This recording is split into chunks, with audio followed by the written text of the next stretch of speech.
Bonjour à tous et merci de nous rejoindre dans cette vidéo. Je suis Martin Largent, le directeur du ministère d'Andrew Wommack en France. Je suis actuellement en Afrique du Sud avec mon ami Isaac Akowa, qui est le directeur du ministère d'Andrew Wommack en Afrique, et sa femme Anneline est la directrice du ministère d'Andrew Wommack ici en Afrique du Sud. Et je tenais vraiment à me saisir de l'occasion d'être avec eux pour vous présenter Isaac qui dirige le ministère en Afrique, et donc on collabore énormément ensemble puisque notre vision est d'impacter, de toucher le monde francophone, notamment en Afrique. Donc Isaac, je te laisse la parole. Well, thank you so much, Martin, for the great privilege for us to be together. Donc merci Martin pour ce privilège que l'on a d'être ensemble. The heart of our president Andrew Wommack in the ministry is really that we would take the gospel far and wide. Donc le cœur de notre président Andrew Wommack et du ministère, c'est d'annoncer l'évangile le plus loin possible. And so it is a great privilege for us that we can be part of the French world and the French community. Donc c'est vraiment un privilège pour nous de faire partie de cette francophonie et de bénir la francophonie. You know, in Isaiah chapter 33 verse 6, Vous savez, dans Ésaïe chapitre 33 verset 6, the scripture says the wisdom and knowledge shall be the stability of your times. les Écritures nous disent que la sagesse et la connaissance seront la stabilité de vos existences. And so the knowledge and the wisdom of the person of Jesus Christ is the stability force in the different seasons of life. Donc la sagesse et la connaissance du Seigneur Jésus-Christ, c'est la force qui va pouvoir stabiliser toute votre existence, toute votre vie. And so the problem is never what is out of order or what is high or low, but the key is the knowledge of the truth of the person of Jesus Christ to stabilize you in the midst of whatever chaos we might be facing. Donc le problème, c'est pas si vos circonstances sont bonnes, sont mauvaises. Il ne faut pas regarder à ces choses-là. Ce qui importe, c'est la connaissance de Jésus-Christ. Et c'est ça vraiment qui va apporter la stabilité à votre existence, à votre vie. And so our heart today is really just to encourage you, and I hope that this will be a great blessing to you. Et donc notre cœur aujourd'hui, c'est de vous encourager. Et j'espère que ce message vous bénira. You know, in Luke chapter 15, verse 11 through to 32 is the story of the two brothers. Donc vous savez, dans Luc chapitre 15, versets 11 à 32, c'est l'histoire des deux frères. The one is the one we know as the prodigal son. Donc il y a un des deux frères que l'on connaît sous le nom de fils prodigue. Now, as you know the story, the younger son came to the father demanding or requesting for his inheritance. Et vous connaissez l'histoire que ce jeune fils est allé vers son père pour réclamer son héritage. My question has always been, how did he come to that conclusion? Donc ma question, je me suis toujours posé cette question, comment est-ce qu'il a fait pour en arriver à cette conclusion, de vouloir demander son héritage? You see, he was aware through knowledge that he had an inheritance. Vous voyez, il avait la connaissance qu'il avait droit à un héritage. Let me say this again. He was aware through knowledge that he had an inheritance with his father. Donc je vais le répéter, il avait la connaissance, il était au courant qu'il avait un héritage auprès de son père. The older brother, who was very hardworking, never had the knowledge of what he had. Tandis que son frère, qui travaillait très dur, n'avait jamais eu cette connaissance. Il ne savait pas qu'il avait un héritage. But the younger son, whom we know as the prodigal son, because of the knowledge he had, enabled him to possess what he already had with his father. Mais le jeune fils, puisqu'il avait cette connaissance, il savait qu'il avait un héritage.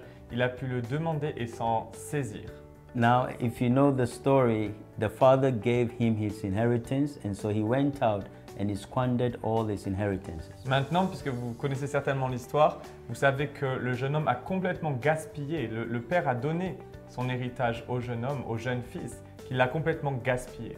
When he had returned back home, the older brother was angry and started to protest, just like many believers do today, about those who are enjoying their blessings in Christ. Et quand il est revenu à la maison, quand il est revenu chez lui après avoir gaspillé tout son héritage, le grand frère s'est mis à protester, à se rebeller, comme beaucoup de chrétiens le font aujourd'hui quand ils voient de jeunes gens, de jeunes croyants profiter de leur bénédiction en Christ. In verse 31 of the story, something amazing happens. Au verset 31 de cette histoire, il y a quelque chose de merveilleux qui se passe. So the father said to the older son, and this is what he says in verse 31. He says, "Son, you are always with me."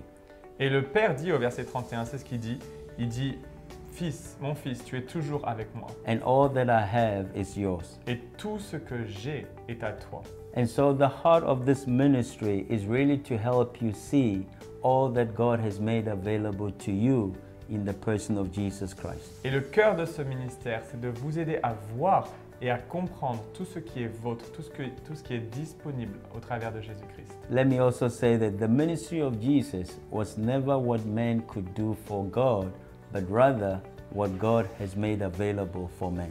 Et laissez-moi préciser aussi que le ministère de Jésus, le centre du ministère de Jésus, ce n'est pas ce que l'homme peut faire pour Dieu, mais ce que Dieu a fait et continue de faire pour l'homme. And our heart is really just to help you begin to acknowledge and to recognize all that God has made available for you. Et notre cœur, c'est vraiment de vous aider à reconnaître, à arriver à la connaissance de tout ce que Dieu a fait pour vous. In John chapter 13, verse 5 to 8 is a story where Jesus was washing the feet of his disciples. Dans le chapitre 13 de Jean, versets 5 à 8, on voit Jésus qui lave les pieds de ses disciples. Peter was so surprised to see Jesus washing his feet. Pierre a été vraiment surpris de cette action de Jésus qui voulait laver ses pieds. And so Peter refuted Jesus from washing his feet. Et donc Pierre a refusé que Jésus lave ses pieds. Jesus answered Peter and he said that if I do not wash your feet, Peter, you have no part in me. Et Jésus a dit à Pierre, Pierre, si je ne lave pas tes pieds, tu n'as pas de place avec moi. Now what Jesus was simply saying is this, that Peter, if you don't allow me to serve and minister to you, you will never be fit to minister to me. Et ce que Jésus lui disait, il lui disait, Pierre, si tu ne me laisses pas te servir, tu ne pourras pas toi non plus me servir. You see, even though Peter's attitude looked holy and humble, Vous savez, l'attitude de Pierre avait l'air humble et sainte, but he was actually rejecting the will of God for him. mais en réalité, il rejetait la volonté de Dieu pour lui. And here lies one of the biggest, hardship in Christianity, Et là, on trouve une des plus grandes difficultés dans la vie chrétienne, where many are trying to serve the Lord when they've never allowed the Lord to serve in them. On voit que beaucoup essayent de servir Dieu alors qu'ils n'ont jamais permis, ils n'ont jamais laissé Dieu les servir. And my heart today is to help you see that the heart of the Father is more you allow Him to serve in you than you wanting to serve Him. Et aujourd'hui, j'aimerais que vous voyiez, que vous compreniez que le cœur du Père est plus et davantage de vous servir plutôt que vous le serviez lui. You see, in Matthew chapter 20, verse 28, Dans Matthieu chapitre 20, verset 28, it says, just as the Son of Man did not come to be served, but to serve and to give his life a ransom for many. il est dit, c'est ainsi que le Fils de l'homme est venu, non pour être servi, mais pour servir et donner sa vie en rançon pour beaucoup. And so what Jesus is saying is that, Martin, Isaac, I am not in your life more for you to serve me. Et ce que Jésus dit, il dit, Martin, Isaac, je ne suis pas dans vos vies pour que vous me serviez.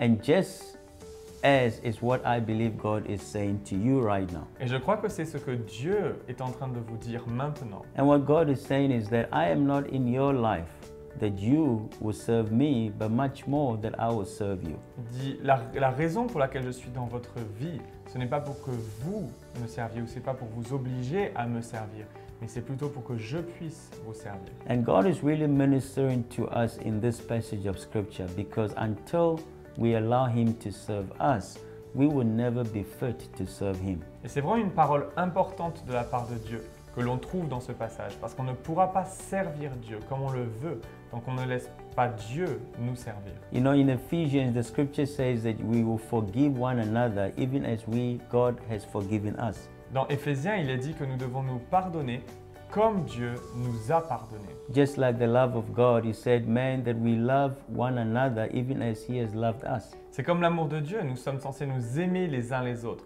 comme Dieu nous a aimés. And so the key lies in you and I first experiencing what He has done for us before we express it.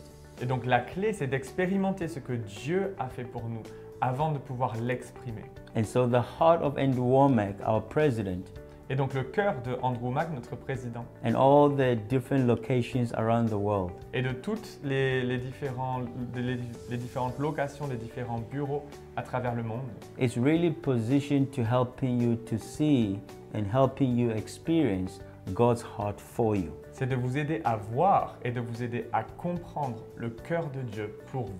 How much He has loved you, À quel point il vous aime, what He has made available to you. ce qu'il vous a rendu disponible. And as you come to the knowledge of what He's made available to you, Et alors que vous arrivez, que vous parvenez à la connaissance de ce qui vous est rendu disponible, from there you and I can function in and through life. de cette position, vous pouvez fonctionner, bien fonctionner dans la vie et à travers cette vie. And so our heart is really to encourage you and to help you see all that God has made available to you. Donc notre cœur, c'est de vous encourager, de vous aider à voir tout ce qui vous a été rendu disponible par Dieu. And our heart is to see the French world come to the fullness and the knowledge of the truth of who they are in the person of Jesus Christ. Et nous voulons vraiment que la francophonie arrive à cette plénitude, à cette complète connaissance de qui est Jésus-Christ. I would like to really encourage you to,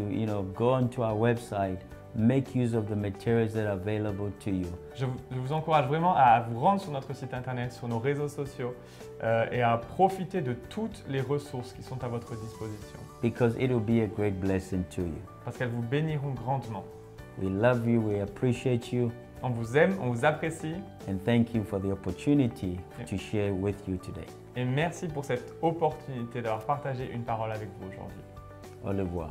Au revoir, merci à tous de nous avoir suivis et on se retrouve bientôt.